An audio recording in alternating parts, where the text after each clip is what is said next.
Hello students, कैसे हैं आप सब लोग। फंडामेंटल चैप्टर जो चैप्टर नंबर 2 था अकाउंट्स क्लास 12th का, वो हमने पूरी तरीके से खत्म कर लिया है। उसकी 10 वीडियो बनी है क्लास अप्रोक्सीमेटली 20 मिनट्स की, और वो पूरा का पूरा चैप्टर विद क्वेश्चन हमने सॉल्व कर लिया है। अब हम लोग अपना फर्स्ट चैप्टर जो चैप्टर नंबर 1 है वो स्टार्ट करने जा रहे हैं, जो है एनपीओ। तो फाइनेंशियल स्टेटमेंट्स ऑफ एमपीओ यानी कि नॉट फॉर प्रॉफिट ऑर्गेनाइजेशन, ये चैप्टर भी डिटेल में from the beginning to end पढ़ाने वाला हूं क्लास आपको। मल्टीपल वीडियो में लगभग 6 to 7 वीडियो जो है इसकी बनाऊंगा मैं, ताकि ज्यादा से ज्यादा क्वेश्चन आपको करा सकूं।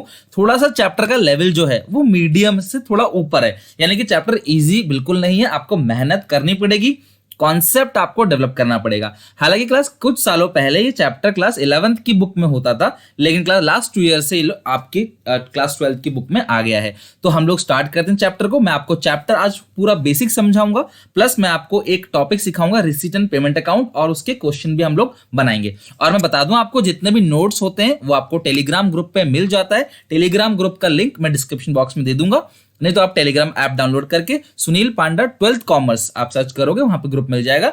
हमारे ग्रुप में काफी लोग वहां जुड़े हुए हैं, तो आप लोग वहां जुड़ के line by line accountancy, economics और बिजनेस स्टडीज पूरी कंप्लीट वीडियो, पूरे नोट्स फ्री में, प्रैक्टिस पेपर, एमसीक्यू सब कुछ आपको वहां पे लाइन बाय लाइन में प्रोवाइड कराऊंगा आपके पूरे 12th के सेशन के लिए। बस आपको सब्सक्राइब करके बेल आइकन दबा देना है, ताकि आपको वीडियोस जो है टाइम पे मिलती रहे। ओके, चलो। अच्छा देखो, सबसे पहले मैं आपको समझाता हूं ये एनपीओ होता क्या है। देखो, कुछ ऐसी ऑर्गेनाइजेशन होती है जो प्रॉफिट के लिए काम नहीं करती, उन्हीं ऑर्गेनाइजेशन को बोला जाता है एनपीओ, यानी कि नॉट फॉर प्रॉफिट ऑर्गेनाइजेशन। जैसे बहुत सारे कल्चरल वर्क को प्रमोट करने के लिए, स्पोर्ट को प्रमोट करने के लिए, मेडिसिन दवाइयों को बांटने के लिए, या फिर क्लास किसी पर्टिकुलर गेम को, किसी पर्टिकुलर एक्टिविटी को, या फिर क्लास कुछ कंज्यूमर को प्रोटेक्ट करने के लिए ऑर्गेनाइजेशंस होते हैं। कुछ ऑर्गेनाइजेशन ऐसे होते हैं जो अनाथ बच्चों को पालने का काम करते हैं। कुछ ऐसी ऑर्गेनाइजेशन होती हैं क्लास जो चैरिटी के बल पे चलता है, जहां पे लोगों की मदद की जाती है, पीड़ित लोगों की, विडोज की मदद की जाती है। तो कुछ लोग ऐसे होते हैं जो चाहते हैं कि यार हम लोग कुछ लोगों का भला करें, तो वो कुछ लोग मिलकर एक ऑर्गेनाइजेशन बना लेते हैं, और इनके ऑर्गेनाइजेशन में सब लोग प्रॉफिट के लिए काम नहीं करते, सब लोग कहीं ना कहीं समाज की भलाई के लिए काम करते हैं। ऐसी ऑर्गेनाइजेशन को हम लोग बोलते हैं नॉट फॉर प्रॉफिट ऑर्गेनाइजेशन। अब यहां से बहुत सारे सवाल आपके मन में आएंगे कि सर, अगर ये लोग प्रॉफिट के लिए काम नहीं करते तो इनके खर्चों के लिए इनके पास पैसा कहां से आता है? पैसा कहां से आता है सर इनके पास? ठीक है, देखो क्लास, सबसे पहली बात ये है कि जो भी मेंबर होते हैं ना, अगर वो लोग भलाई करना चाहते हैं तो वो कुछ ना कुछ चंदा इकट्ठा करते हैं, यानी कि जितने भी मेंबर हैं उन सबको एक पर्टिकुलर अमाउंट पीरियडिकली बेसिस पे, पर मंथ हो सकता है, पर क्वार्टर हो सकता है, या पर एनम हो सकता है, हर मेंबर को कुछ ना कुछ पैसे देने। मान लो क्लास मेरी सोसाइटी के पास एक चैरिटेबल ट्रस्ट है या कि एक एनपीओ है, वहां पे 50 लोग जुड़े हुए हैं। मैं कहता हूं यार मैं भी तुम्हारे साथ मिलके काम करूंगा, मैं भी तुम्हारे ग्रुप का एक मेंबर बनूंगा, एनपीओ का मेंबर बनूंगा। तो वो लोग मुझसे कहते हैं ठीक है आप मेंबर हो, लेकिन आपको हर साल 5,000 रुपए देने पड़ेंगे। मैं बोलता हूं क्यों देने पड़ेंगे, मैं तो भलाई का काम करूंगा। तो वो कहते हैं कि भलाई का काम करने के लिए, समाज की भलाई करने के लिए हमको पैसों की जरूरत है। मैंने बोला आप क्या भलाई काम करते हो? तो उन्होंने बोला कि हम लोग क्या करते हैं कि जो झुग्गी झोपड़ी है जहां पे, वहां पे बहुत सारी गंदगी होती है, जिसकी वजह से वो बच्चे बीमार पड़ जाते हैं। उनके बच्चों को स्कूल, हम लोग स्कूल प्रोवाइड कराते हैं, तो उन सबकी फीस वगैरह, सारी चीजें, सफाई कर्मचारियों की तनख्वाह वगैरह कहां से आएगा? तो अगर आप समाज का भला करना चाहते हो तो कुछ कंट्रीब्यूट करना पड़ेगा। तो मैं कहता हूं ठीक है, मेरी तरह बाकी सब लोग जो थोड़ा थोड़ा पैसा देते हैं, उस पैसे से काफी पैसे इकट्ठा हो जाता है। जब लोग देखते हैं कि यार वाह, ये लोग तो इतना अच्छा काम कर रहे हैं, तो कुछ अच्छे बड़े लोग क्या करते हैं, डोनेशन देने लग जाते हैं। कुछ लोग ग्रांट देने लग जाते हैं किसी पर्टिकुलर काम के लिए, कि ठीक है अपनी बिल्डिंग बना लो, अपना ऑफिस बना लो, आप अच्छा काम कर रहे हो, लोगों से अपील करो, प्रोस्पेक्टस दो अपने, ताकि लोग आपका काम देख के आपको डोनेशन दे। तो ये सारी चीजें जो है, कभी कभी क्लास सरकार भी हमसे खुश होकर हमको ग्रांट दे देते हैं। ठीक है, कई सारे लोग हमको चैरिटी देते हैं। जैसे किसी मंदिर में भंडारा होता है तो लोग चैरिटी देते हैं ना मंदिर को, यार अच्छा काम कर रहे हैं, पैसे लो, भंडारा कराओ। तो इस तरीके से इनके पास पैसा आता है, जिससे ये सोशल एक्टिविटी में खर्च करते हैं। लेकिन इंपॉर्टेंट बात ये है कि ये प्रॉफिट के लिए काम नहीं करते बिल्कुल, लेकिन इसका ये मतलब नहीं है कि उनको प्रॉफिट होता नहीं है। उनको जो प्रॉफिट, हालांकि उनको मोटो, उनका मोटिव पैसा कमाना नहीं है। क्या मंदिर का मोटिव पैसा कमाना होता है क्या? नहीं, लेकिन फिर भी देखो करोड़ों अरबों रुपए का चंदा इकट्ठा हो जाता है। तो यानी कि ये लोग प्रॉफिट मोटिव के लिए काम नहीं करते, लेकिन फिर भी इनको प्रॉफिट होता है, जिस प्रॉफिट को हम लोग क्या बोलते हैं? सरप्लस। इसको प्रॉफिट नहीं बोलते, इसको बोलते हैं सरप्लस। ठीक है, अगर घाटा हो गया तो इसको बोलते हैं डेफिसिट। यानी कहीं ना कहीं से पब्लिक से पैसा इकट्ठा कर, चंदा इकट्ठा करके, खुद अपनी जेब से कंट्रीब्यूट करके ये लोगों की मदद करते हैं। हम ऐसी ही ऑर्गेनाइजेशन की फाइनेंशियल स्टेटमेंट्स को पढ़ेंगे। ज्यादा डिटेल में हमें जाना नहीं है, हमें तो सिर्फ प्रैक्टिकल वर्क करना है कि इनकी फाइनेंशियल स्टेटमेंट्स को कैसे बनाया जाता है। ठीक है, और जो थ्योरी होगी इसके लिए अलग से सेपरेट वीडियो आएगी जिसमें मैं पूरी थ्योरी बताऊंगा। अभी हम लोग सिर्फ कैलकुलेशन में फोकस करेंगे, बिकॉज अकाउंट एक प्रैक्टिकल सब्जेक्ट है। आपको पता है एग्जामिनेशन में जो है क्वेश्चन ही आते हैं बनाने के लिए, पर मैं आपको टॉपिक समझा रहा हूं, फिर क्वेश्चन कराऊंगा, फिर जो कॉम्प्रिहेंशन थ्योरी होगी इसकी वो, और देन इसके 1 मार्क के एमसीक्यूज। इस तरीके से चलाऊंगा। आपको पेपर में 100 आउट ऑफ 100 की प्रिपरेशन करनी है। मेरे बहुत सारे स्टूडेंट्स 98, 99, 95 ऑलरेडी स्कोर कर चुके हैं। इकोनॉमिक्स में मेरे स्टूडेंट्स 100 आउट ऑफ 100 भी स्कोर कर चुके हैं, लेकिन अकाउंट्स और बीएसटी में बाकी है, 99 पे आके अटक हम लोग। तो बस आप लोगों को मेहनत करो और हम लोग कोशिश करेंगे इस सेशन में तो 100 में से 100 लाके ही रहना है। ओके, चलो अगर हम बात करें सर इस चैप्टर में पढ़ेंगे क्या क्या हम लोग, तो मैं कंटेंट आपको लिखवा देता हूं। इस चैप्टर में जो हमारा कंटेंट होगा, हम जो पढ़ेंगे, सबसे पहले हम लोग पढ़ेंगे बेसिक, तो हमने पढ़ ही लिया। फिर हम लोग इसमें पढ़ेंगे receipts and payment account. Receipts and payment account पढ़ेंगे। एक अकाउंट है ये कैश बुक की तरह, जैसा आपने 11th में कैश बुक पढ़ा होगा, कुछ कुछ वैसा ही है। और हम सेकंड चीज इसके अंदर पढ़ने वाले हैं इनकम, सेकंड चीज हम पढ़ेंगे सब्सक्रिप्शन। ठीक है, सेकंड चीज हम पढ़ेंगे सब्सक्रिप्शन। थर्ड चीज हम लोग पढ़ेंगे इसके अंदर मटेरियल कंज्यूम। ठीक है, और हम लोग फोर्थ इसके अंदर पढ़ेंगे इनकम एंड एक्सपेंडिचर अकाउंट।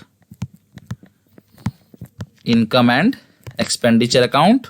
और लास्ट चीज पढ़ेंगे हम लोग बैलेंस शीट। ठीक है, तो यहां पे इस पूरे चैप्टर में जो बैलेंस शीट बनेगी वो स्टूडेंट्स आपकी दो बनेगी, साल के शुरू की बैलेंस शीट और साल के एंड की बैलेंस शीट। शुरू की मतलब क्या होती है क्लास? पिछले साल के एंड की बैलेंस शीट। जो पिछले साल का एंड होता है वही तो इस साल का बिगिनिंग होता है।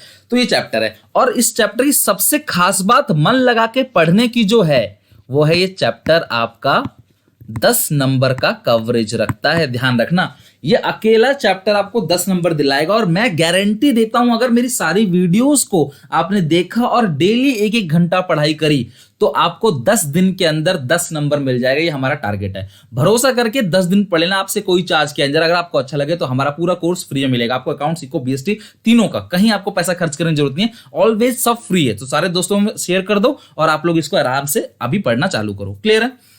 रिसीट एंड पेमेंट अकाउंट आज हम टॉपिक खत्म करेंगे, और अगली वीडियोस में फिर हम अगले टॉपिक्स को कवर करेंगे। एक ऐसा अकाउंट जहां पे डेबिट साइड हम ये लिखते हैं जी कितना पैसा साल भर में आया है, चाहे कहीं से भी आया हो, कहीं का भी पैसा हो, कितना भी समय का पैसा हो, सीधे रिसीट साइड हम सारी रिसीट्स को दिखा देते हैं, जबकि पेमेंट साइड हम लोग अपनी सारी के सारी पेमेंट्स को दिखा देते हैं। अब आप बोलोगे सर कैश बुक में भी तो ऐसा ही करते थे, तो क्या अंतर है सर इसमें और कैश बुक में? देखो, cash book receipt and payment account से पहले बनता है।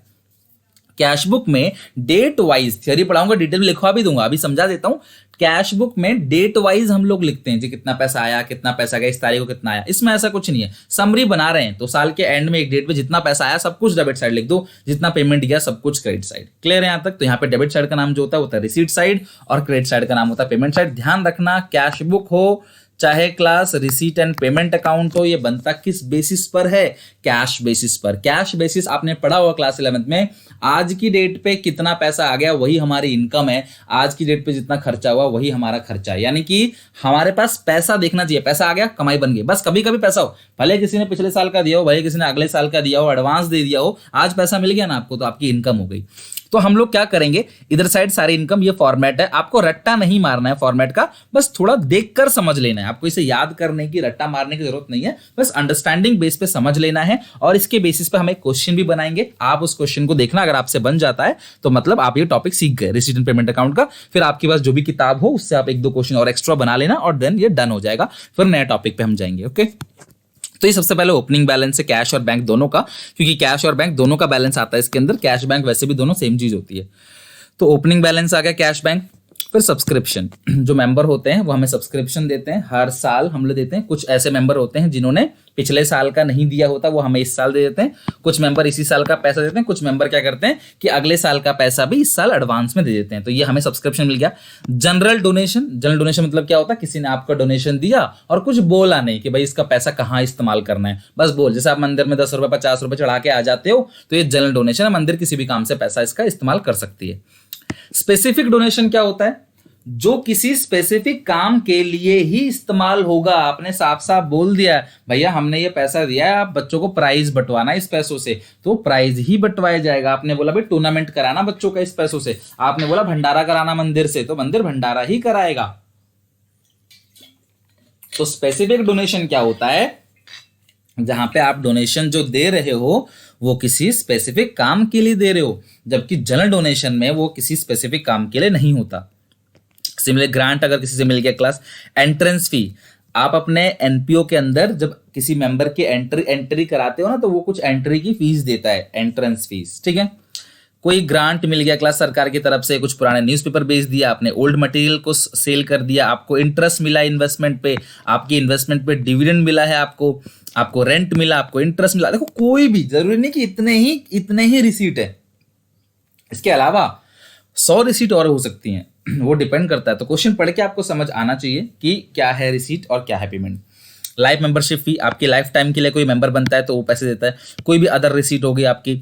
सब्सक्रिप्शन आपको मिल गया क्लास, किसी स्पेसिफिक काम के लिए आपको पैसा मिल गया भाई कि आज इन चीज का, इस काम के लिए, स्पेसिफिक काम के लिए। जैसे कभी कभार क्या होता है मंदिर में आरती पूजा होती है तो उसके लिए कुछ खर्चा हो गया तो वो दे दिया आपको, या फिर आज कुछ बंटवाना है लोगों में, स्पेशल दिन है और मंदिर को सजाना है किसी स्पेशल डे पे, उसके लिए कोई मिल गया आपको।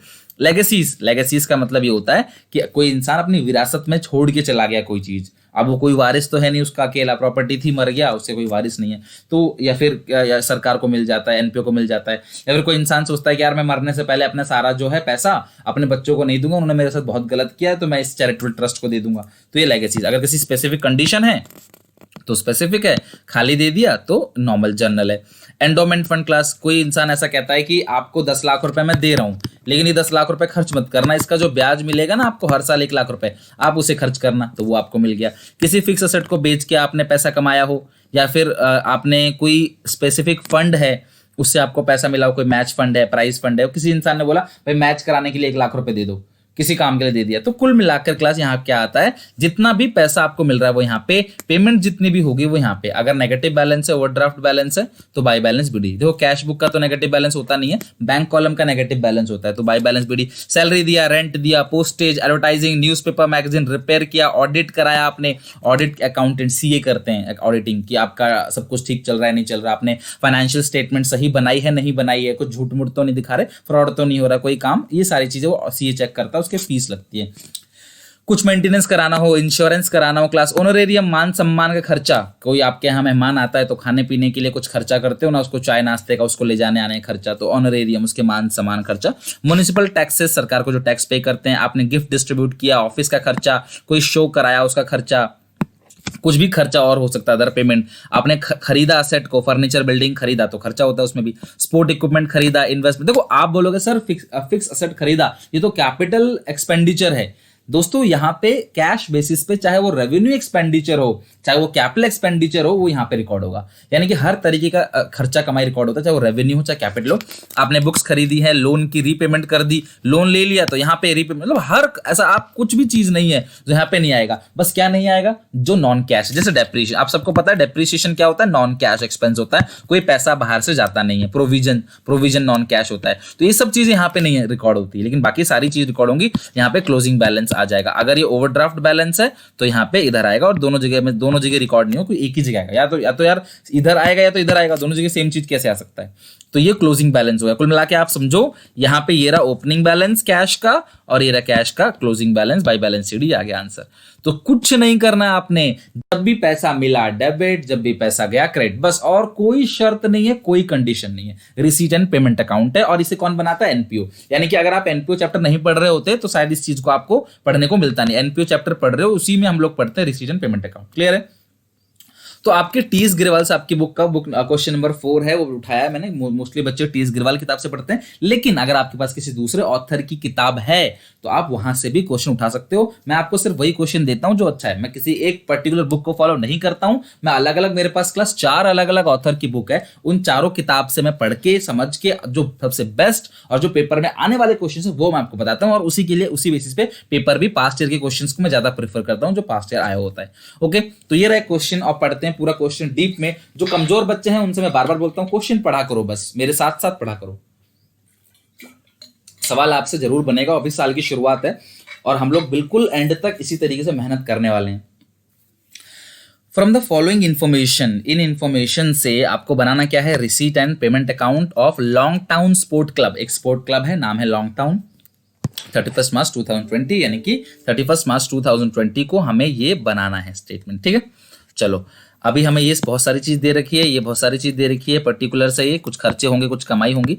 ध्यान रखना सारे खर्चे क्रेडिट, सारी कमाई कभी की भी हो कितनी भी हो सब डेबिट। ओके, तो चलो करते हैं क्वेश्चन नंबर 4 को, आप लोग मेरे साथ साथ चेक करो।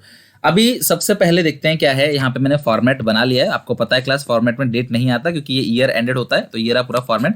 तो मैं सारी रिसीट को इधर लिखूंगा, सारी पेमेंट्स को मैं इधर लिखूंगा। तो सबसे पहले ओपनिंग बैलेंस है, तो यहां लिख देते हैं टू बैलेंस बीडी कैश का और बैंक का। कितना कितना है 50, बैंक का 60, तो 50 और 60 टोटल बोलो 1,10,000। ठीक है, चलो फिर क्या है, सब्सक्रिप्शन रिसीव कमाई है, ये तो सब्सक्रिप्शन रिसीव भी कमाई है, तो तीनों को यहां लिख देते हैं टू सब्सक्रिप्शन। बस पैसा आना चाहिए, दिमाग ज्यादा मत लगाना, पैसा आ गया तो डेबिट, पैसा चला गया तो क्रेडिट। 18 19 19 20 20 21। ठीक है, 18 19 19 20 20 21, 4 1 40 8, 4,000,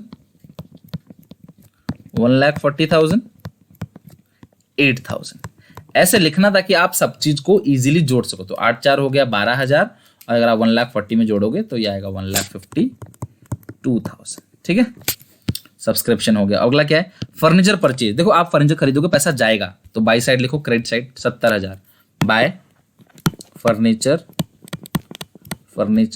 परचेज्ड, ये आएगा 70,000। ठीक है, नेक्स्ट अगला क्या है, एक एक चीज, जनरल डोनेशन जो है आपको मिला है किसी भी काम के लिए, जनरल है, और फिर क्या है, ये बोला टूर्नामेंट कराने के लिए, तो दोनों ही पैसा तो आएगा ना, तो आप लिख दो डोनेशन, ये जनरल है और ये फॉर डोनेशन फॉर, दोनों तरीके से पैसा आ रहा है टूर्नामेंट। ठीक है, तो मिला है कितना 20 और 40, 20,000 मिला है जनरल के लिए, टूर्नामेंट कराने के लिए मिला है आपको 40,000। फिगर ऐसे लिखना था कि साथ साथ में जोड़ सको आप, कैलकुलेशन में टाइम खराब नहीं करना हमें। चैरिटी गिवन, अब चैरिटी हमने दिया है, लिया नहीं है, दिया है 10,000 का। जरूर नहीं कि हम सिर्फ लेंगे चैरिटी, यार हम चैरिटी दे भी सकते हैं। चैरिटी कितना 10,000, अगर मैंने क्रेडिट साइड लिखा है तो ऑब्वियस है वो गिवन ही है। मैच का खर्चा 30,000 रुपए बाई मैच एक्सपेंस, कितना मैच का खर्चा हो गया जी 30,000 का। और देखते हैं क्या है, इसके बाद सैलरी है और ऑनोरेरियम दोनों खर्चा है 63,600 बाय सैलरीज 63,600, और किसी के मान सम्मान का मेहमान नवाजी खर्चा ऑनरेरियम। ठीक है, पर्टिकुलर अमाउंट हमने उसके लिए जोड़ लिया है 4,000, ऑनरेरियम 4,000। अब यहां पे बहुत अच्छे समझना, आपने इन्वेस्टमेंट खरीदी 60,000 की, तो पैसा तो चला गया ना। अब कुछ बच्चे बोलेंगे सर इन्वेस्टमेंट खरीदी 60,000 की, उनकी बात भी सही है, 11th में उन्होंने पढ़ रखा है एक्रूअल बेसिस पे, तो वो पूछेंगे सर इन्वेस्टमेंट खरीदी 60,000 की और 12% इंटरेस्ट है, तो इंटरेस्ट भी तो मिला होगा। बेटा आप जो है रिसीट एंड पेमेंट अकाउंट बना रहे हो, जब तक ये आपको हाथ में नहीं आ जाएगा कैश, तब तक आप इसको रिकॉर्ड नहीं करोगे। अगर एक्रूअल बेसिस से करते हैं हम लोग, तो वहां पे हम लोग क्लास 11th के प्रॉफिट एंड लॉस अकाउंट जब बनाते थे तो 60,000 का 12% निकाल के जो भी 7,200 रुपए है उसकी इनकम मान लेते अक्रूड इनकम। और अक्रूड इनकम क्या होता है? जो मिला नहीं है लेकिन हमारा हो गया है, मिल जाएगा, मैंने कमा लिया लेकिन मुझे मिला नहीं, अक्रूड इनकम। लेकिन यहाँ पे उसको नहीं मानेंगे, यहाँ पे हम वही चीज रिकॉर्ड करते हैं जिसका क्लास हमको पैसा मिल जाता है, क्योंकि ये रिसीट एंड पेमेंट अकाउंट की समरी है। ओके, 2 लिख दो। उसके बाद क्या डोनेशन के बाद यहाँ पे इन्वेस्टमेंट के बाद एंट्रेंस फी, एंट्रेंस फीस, कितना एंट्रेंस फीस आपको मिला है? 4,000 की एंट्रेंस फीस आपको मिल गई है। इसके बाद है अच्छा ये रहा ना, इंटरेस्ट मिला है। अगर आपको मिला है, ये 12% है, 7200 होना चाहिए पर 6 मिला है, पता नहीं कब खरीदोगे इन्होंने, हमें उससे मतलब नहीं है जी, मिल गया तो हम दिखा देंगे। To interest on investment, to interest on investment, कितना मिला है इंटरेस्ट? आप कैलकुलेट मत करना कि सर इतना होना चाहिए, इतना मिला है, उससे मतलब नहीं है जी। रिसीट एंड पेमेंट अकाउंट का समरी है, जितना आया कैश बेसिस पे उतना लिख दो बस। क्लोजिंग बैलेंस है कैश इन हैंड का 24,000, बैंक का निकालना है, तो क्लोजिंग बैलेंस यहाँ पे आपको दिया हुआ है बाई बैलेंस CD, ये आपको कैश का दिया हुआ है और आपको बैंक का निकालना है। तो कैश का 24,000 है, मुझे बैंक का टोटलिंग करना है। तो बहुत ही सिंपल है, हम एक काम करते हैं, जोड़ते हैं। डेबिट साइड जितना भी अमाउंट है हम एक बार उसको जोड़ लेते हैं, ठीक है। तो ये हो गया 1,10,000 प्लस करेंगे 1,52 प्लस करेंगे 20 प्लस करेंगे 40,000 और प्लस करेंगे 6 + 4 10, तो आएगा 3,32,000। ओके, 3,32,000। अब जो भी पेमेंट हुई है, जो भी खर्चा हुआ है, हम उसे माइनस कर देंगे।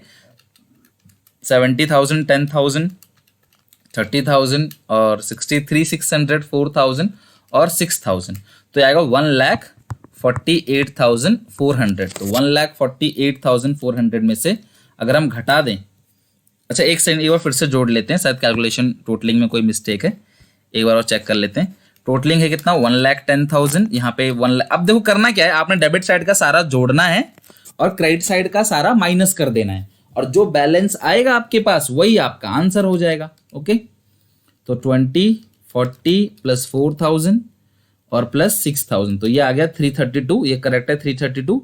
और माइनस करेंगे इसमें से कितना आपका? माइनस करेंगे 70,000 और फिर माइनस करेंगे 10,000, माइनस करेंगे 30,000, माइनस 63,600 और फिर माइनस करेंगे 4,000, फिर माइनस करेंगे 60,000, तो ये आ रहा है 94,400। हमने पहले ना इसको 6 मान लिया था, ये 60 है। ओके, तो अब ये 94,400 में से 24 घटा देंगे तो ये आंसर आ गया आपका 70,400, ये आ गया बैंक बैलेंस। ठीक है, ये आ गया आपका आंसर 70,400। तो ये हो गया क्वेश्चन आपका क्लियर। तो इसी तरीके से 1-2 क्वेश्चन आप अपनी बुक से प्रैक्टिस जरूर कर लेना। आज ही क्लास को हम यहाँ पे एंड करते हैं और एनपीओ शुरू हो गया है। अच्छी सी नोटबुक बना लेना एनपीओ के लिए क्लास, ताकि कॉपी सारी मेंटेन रहे, बिफोर एग्जाम आपको सारी चीजें मिल जाएं। ऐसा ना हो कि वहां पे आप परेशान रहो, आप किससे पूछोगे वहां पे। तो आप ध्यान रखना, इसकी कॉपी मेंटेन कर लो और इसको क्लास फटाफट लाइक करके सारे दोस्तों में शेयर कर दो कि भैया पढ़ाई चालू हो चुकी है। तो आप लोग आज से 10 नंबर की मेहनत करो, 10 दिन मेरे साथ जुड़े रहो, गारंटी 10 नंबर आपके पक्के हो जाएंगे। कोई भी क्वेश्चन आपको बनाना हो, आपको आ गया नहीं आ गया, ये अंडरस्टैंडिंग के लिए आप लास्ट ईयर के पुराने पेपर के क्वेश्चन बना सकते हो, जो मैं भी कराऊंगा आपको। ठीक है, चलो टेक केयर, बाय बाय, कल मिलेंगे नेक्स्ट वीडियो में।